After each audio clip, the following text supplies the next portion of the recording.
بسم اللہ الرحمن الرحیم۔ 7ویں تراویح، اس میں 8واں پارہ پڑھا گیا۔ اس پارے میں سورہ انعام اور سورہ اعراف کے کچھ حصے شامل ہیں۔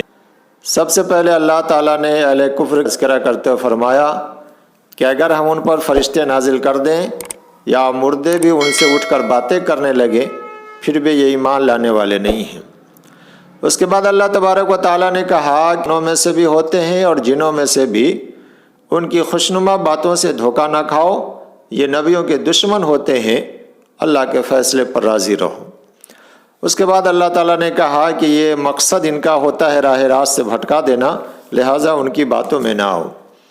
اس کے بعد اللہ نے کہا کہ جن جانوروں پر اللہ کا نام لیا جائے انہیں کھاؤ اور وہ حلال جانور ہو، اپنی طرف سے اس کو حرام نہ سمجھو۔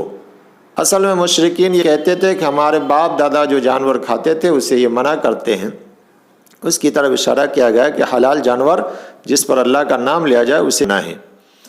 اس کے بعد اللہ نے کہا مشرکین آپ سے مجادلہ کرتے، اللہ ہدایت کا ارادہ جس کے لیے کرتا ہے اس کے سینے کو اسلام کے لیے کھول دیتا ہے، اور جس گمراہی میں ڈالنے کا ارادہ کرتا ہے اس کے سینے کو اللہ تنگ کر دیتا ہے، اور اتنا تنگ کرتا ہے جیسے کہ وہ آسمان پہ چڑھ رہا ہو۔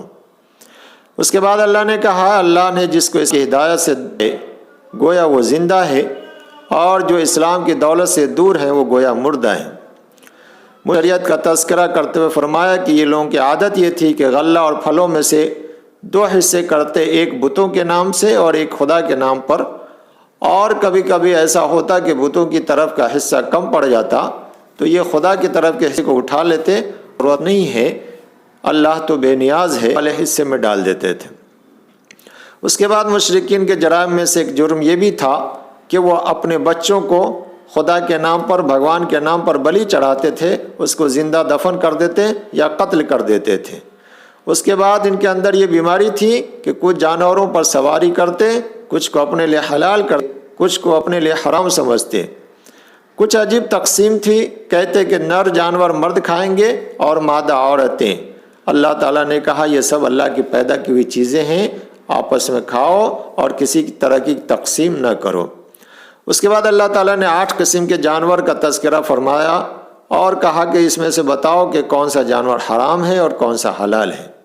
اللہ نے کہا شریعت اسلامی میں صرف 4 قسم کی چیزیں حرام ہے: مردار، بہتا ہوا خون، سور کا گوشت اور غیر اللہ کے نام پر ذبح کیا ہوا جانور۔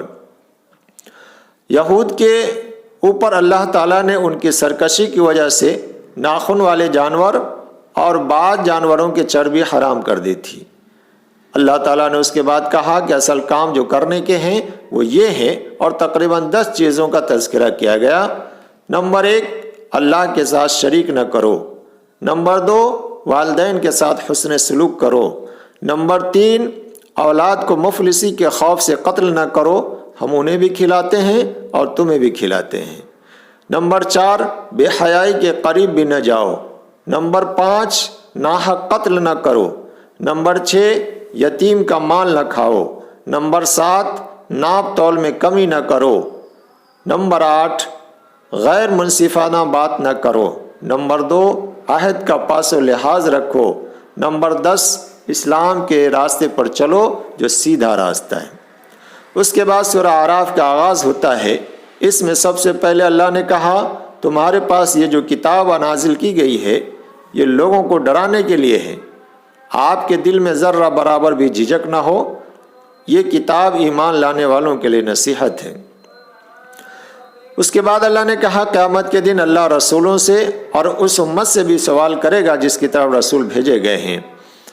اللہ نے کہا آخرت کی تیاری کرو، اس لیے کہ اس دن جس کے نیکی کے پلڑے وزنی ہوں گے وہ کامیاب ہوں گے۔ اس کے بعد اللہ نے کہا ہم نے زمین کے سارے اختیارات تمہیں دیے، جینے کا سامان دیا، فرشتوں کے ذریعے سجدہ کروایا، اس پر تم اللہ کا شکر ادا کرو اور اپنی ذمہ داریوں کو پوری کرو۔ اس کے بعد حضرت آدم علیہ السلام اور ابلیس کا تذکرہ آیا، اور یہ تقریباً قرآن کریم میں 7 جگہوں پر آیا ہے الگ الگ معاملات میں۔ ابلیس چونکہ اس معاملے میں تکبر میں مبتلا ہو گیا تھا اور اس نے کہا انا خیر منہ، میں اس سے بہتر ہوں، اللہ تعالیٰ نے کہا کہ تکبر سے بچو اور ابلیس کے انجام سے نصیحت حاصل کرو۔ اس کے بعد اللہ تعالیٰ نے کہا اے اولاد آدم، ہم نے تمہارے کو اتارا جو تمہارا ستر کو چھپاتا ہے اور تمہارے لیے زینت ہے اور لباس تقوی ترین پوشاک ہے۔ مسجد میں حاضری کے وقت زینت اختیار کرو، کھاؤ پیو اور حد سے تجاوز نہ کرو۔ اس کے بعد اللہ نے کہا اپنے رب کو پکارو گر گراتے ہوئے اور آہستہ بھی اور آواز کے ساتھ بھی، اور ساتھ میں کہا کہ اچھی زمین کی طرح بنو جو اپنے بارش سے فائدہ اٹھاتا ہے۔ اعراف کا تذکرہ ہے۔ اعراف کا مطلب یہ ہے کہ اہل جنت اور اہل جہنم جب الگ الگ چلے جائیں گے تو اس کے بیچ میں ایک حصہ ہوگا جس کو اعراف کہا جاتا ہے۔ وہاں کچھ لوگ ایسے ہوں گے جو نہ جنتی ہوں گے نہ جہنمی۔ مقام اعراف والے جو لوگ ہوں گے جنتیوں کو دیکھ کر رشک کریں گے اور دوزخیوں کی حالت دیکھ کر پناہ مانگیں گے۔ پھر اس کے بعد اللہ تبارک و تعالیٰ نے 5 انبیاء کا تذکرہ کیا، نوح علیہ السلام، ہود علیہ السلام، صالح علیہ السلام، لوط علیہ السلام اور شعیب علیہ السلام کی قوم کا تذکرہ کیا اور ان کی اعمال اور ان کے سرکشیوں کا تذکرہ کیا۔ جیسے حضرت شعیب علیہ السلام کے قوم کے اندر جو برائی تھی وہ یہ تھی کہ ڈنڈی مارتے تھے، راستے پر بیٹھ کر کے لوگوں کے سامان کو چھین لیا کرتے تھے۔ لوط علیہ السلام کی قوم میں جو برائی تھی وہ یہ ہے کہ ہم جنس پرستی میں یہ مبتلا تھے۔ اللہ تعالیٰ نے ان قوموں کا تذکرہ کر کے اور ان کے سرکشیوں کا تذکرہ کر کے بتایا کہ اپنے آپ کو ان گناہوں سے اور ان سرکشیوں سے بچاؤ تو اللہ کے عذاب سے بچے رہو گے۔ ان قوموں کی طرف جو نبی بھیجے گئے تمام نبیوں نے ان کو توحید کی دعوت دی تھی۔ آخر میں اللہ تعالیٰ نے کہا ایمان والوں اور کفر والوں کے درمیان قیامت کے دن اللہ فیصلہ کر دے گا اور وہ بہترین فیصلہ کرنے والا ہے۔